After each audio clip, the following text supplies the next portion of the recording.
Alright, if you can see across over there, you can see that there's shingles that are coming up off the roof so much because of the wind.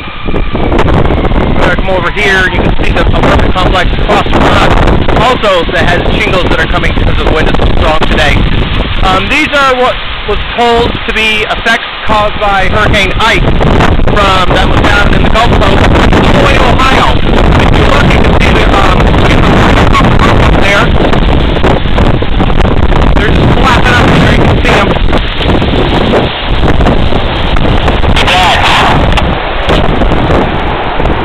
Alex, I hear something and it sounds really, really loud.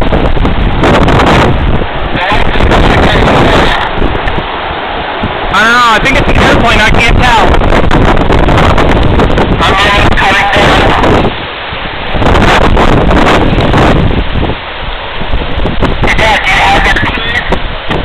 Yes, I have my keys. I also see damage to the side of the complex over